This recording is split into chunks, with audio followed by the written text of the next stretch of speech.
السلام علیکم، آپ دیکھ رہے ہیں بول نیوز، میں ہوں مونس رضا اور میں ہوں آپ کے ساتھ پلوش شاہ محمود۔ ہیڈ لائنز آپ نے ملاحظہ کی، بلیٹن کے آغاز میں سب سے پہلے آپ کو بتائیں گے 1973 سے لے کر آج تک اسمبلیوں میں وہی خاندان، وہی جاگیردار، وہی نوابزادے اور وہی علاقائی پارٹیاں اسمبلیوں میں نظر آتی ہیں۔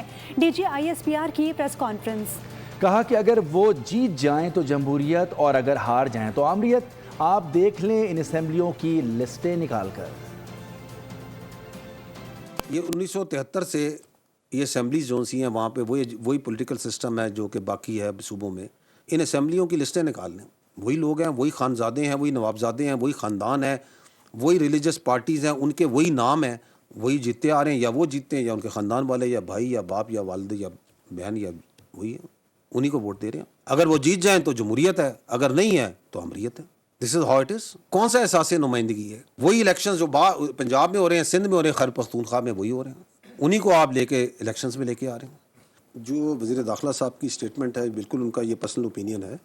ایک چیز جو کہ اس پہ we would like to say that we have been saying earlier also as a primary stakeholder in the security کہ good governance is key to security and stability of Pakistan. If I'm not wrong, کچھ 6.5 یا 7 crore maximum آبادی تھی پاکستان کی اس وقت، 4 صوبے تھے، آج ہم 25 کے اوپر ہیں۔